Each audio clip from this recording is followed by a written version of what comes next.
Well, 28th of August 2024, doesn't time fly? So we're going to have a look around the garden and you can see a few things what I've got going on here. Now there is actually quite a lot, and it's been a funny old season, hasn't it, this year? Funny old year really, to be honest.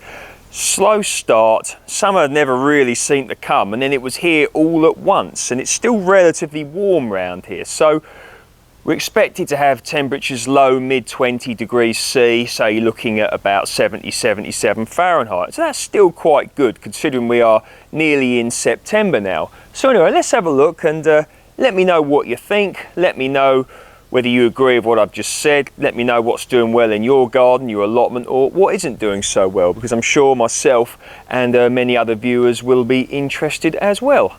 So before we get on with the little tour, please feel free to like this video if you like it.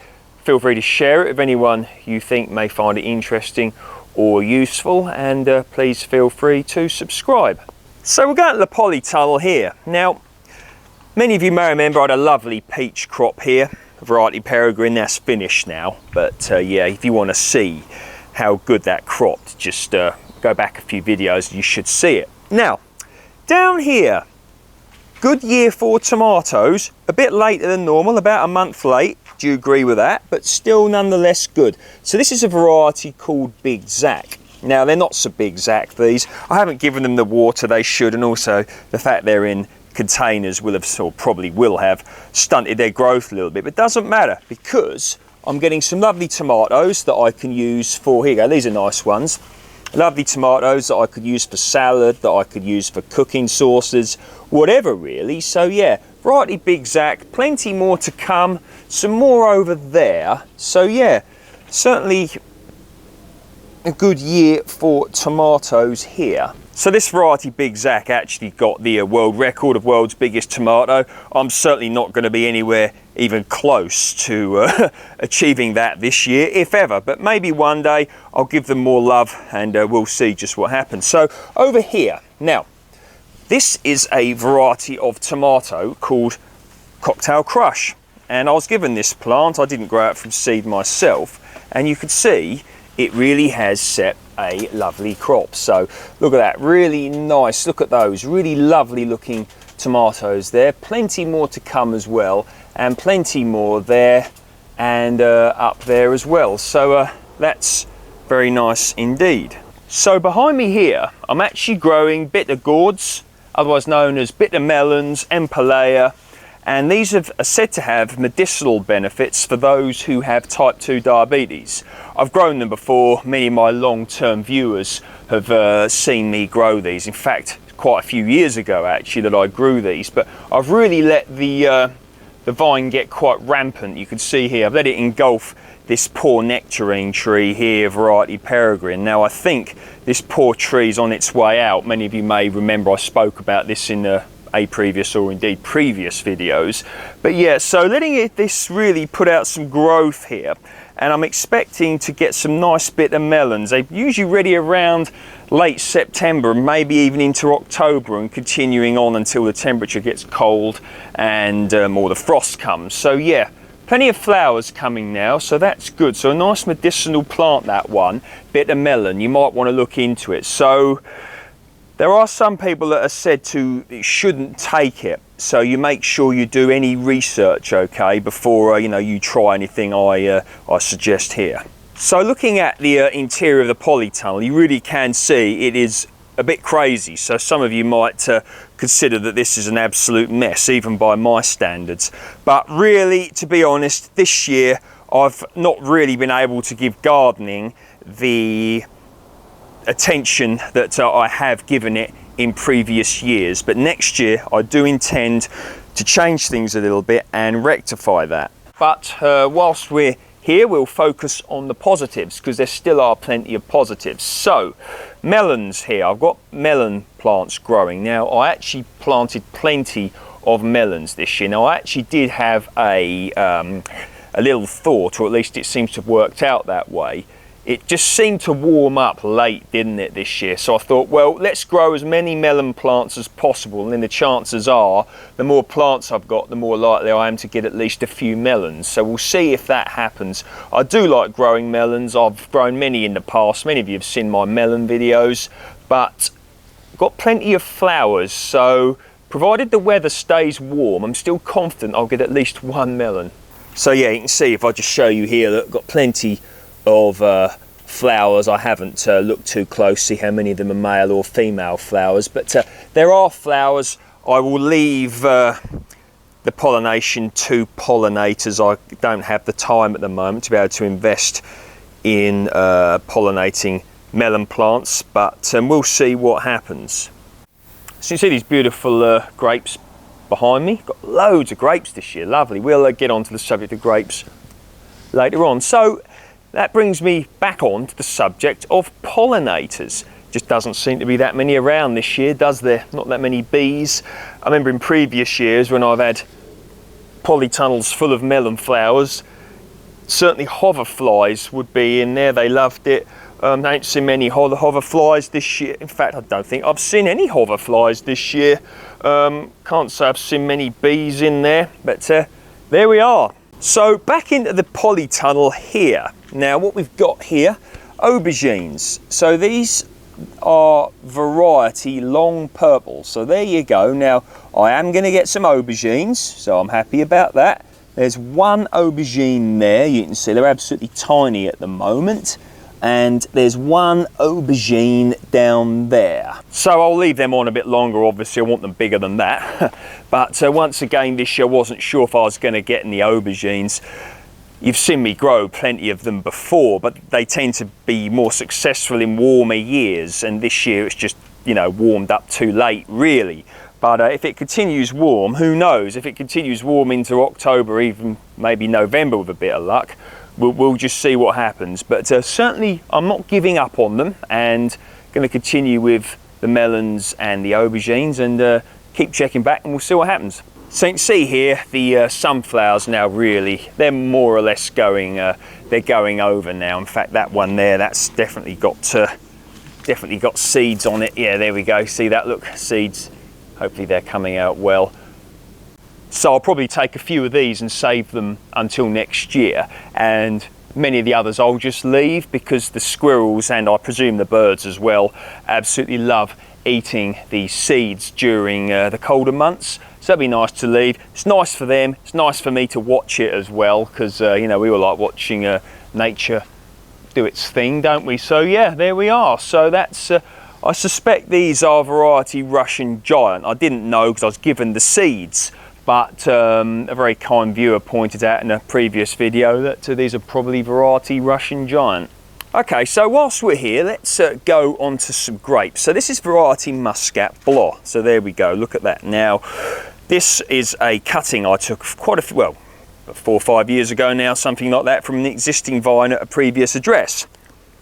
And you can see, I really have got loads of grapes. So there's probably, I'm not going to count, but there's certainly a lot. All down here.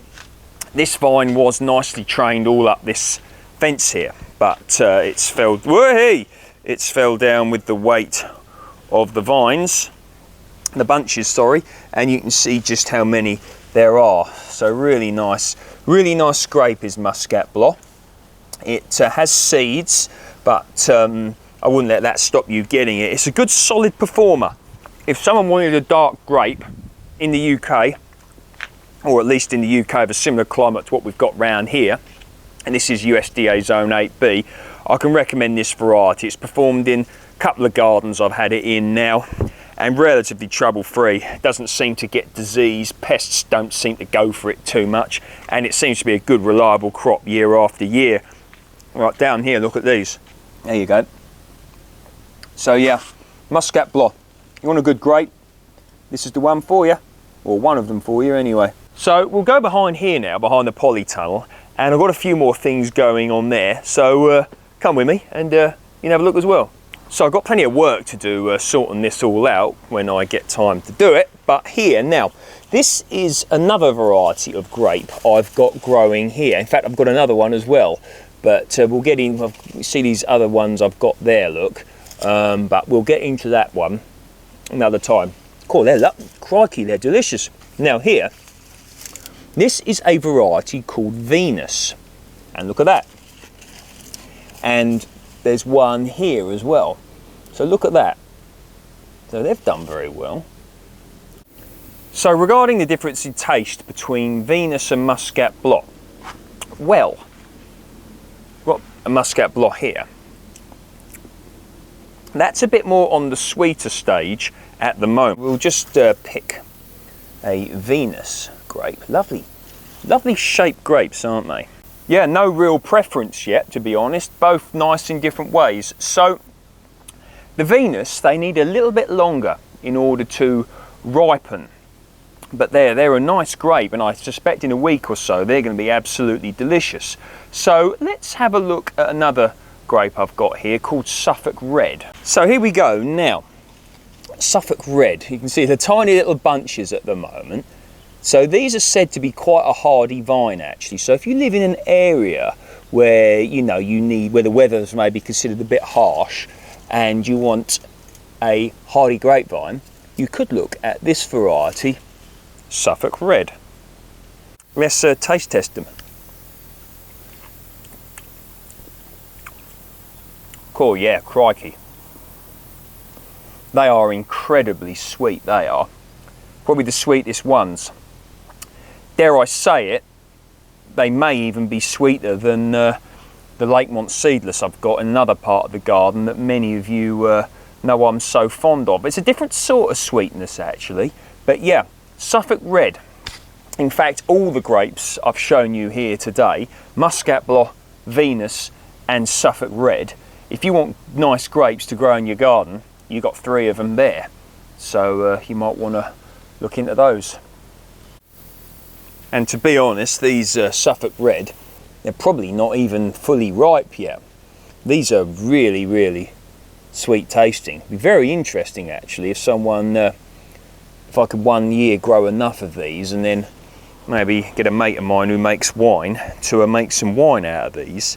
But yeah, it's the first time I've had a meaningful crop of Suffolk Red, but so far I'm very impressed. So looking at this part of the garden here, we'll just go over to the potatoes. So I've got 2 varieties here, Condor and Maris Piper. So these will be coming up, well I say coming up, I'll be tipping these out. I'm going to wait until around September time before I take these up. I've got no need for potatoes particularly at the moment, so I'll leave them in here and let them get a little bit bigger.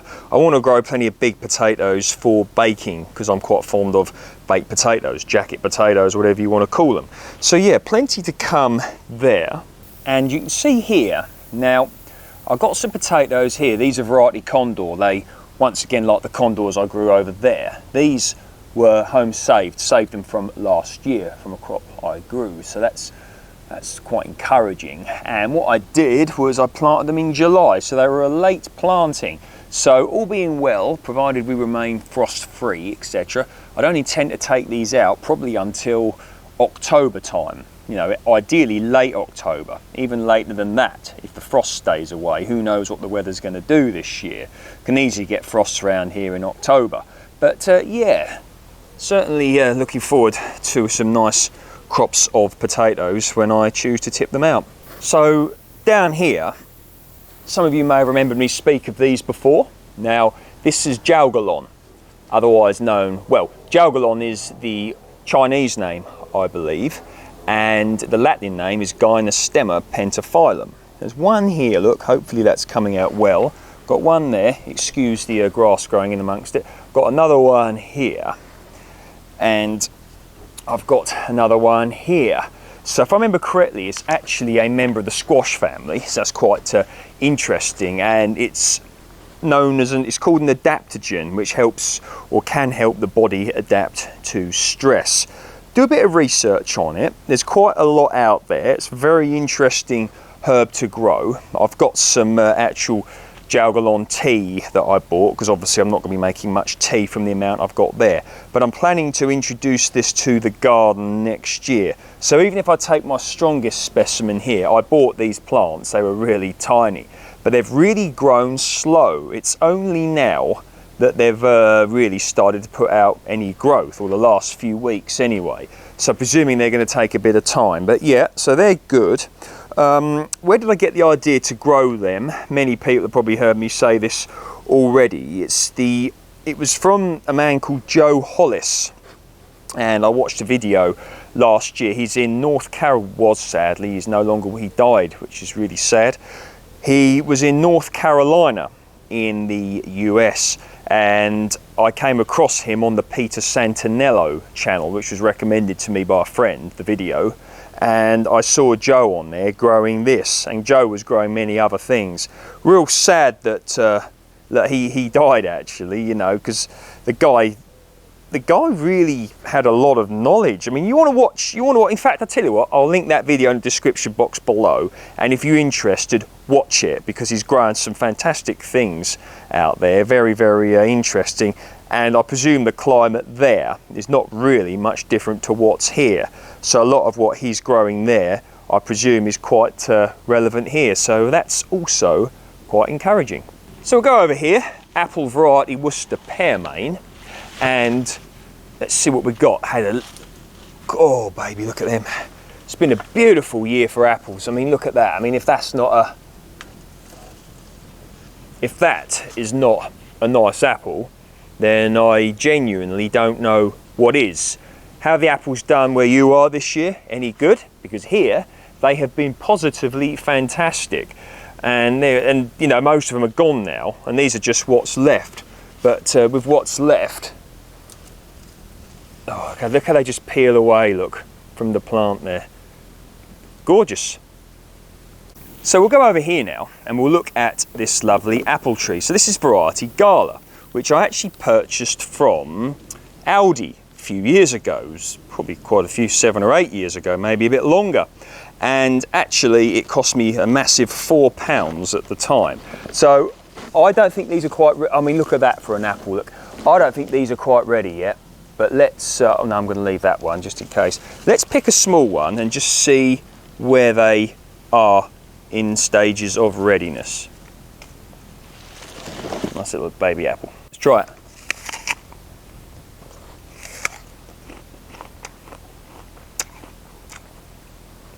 Really nice. Now, another week or two certainly won't hurt on these, but you know why I quite like eating them when they're like this? Because they've got quite a nice bite to them, you know, flavour. But yeah, really nice. Gala apple. You know, a lot of people knock it. They say it's a supermarket variety, and yeah, of course it is. It's very important commercially, is the Gala apple. You see them very often in supermarkets. In fact, they're many people's favourite apple, I think. But as a backyard apple, allotment apple, absolutely nothing wrong with them. Delicious tasting and beautiful to look at as well. So, correct me if I'm wrong here, I think in Chinese traditional medicine, apples are used to help to replenish the spirit and to help the body recover from alcohol consumption. So, apples, really good. Medicinal, or potentially medicinal, great tasting, easy to grow, fully hardy in a climate such as the UK.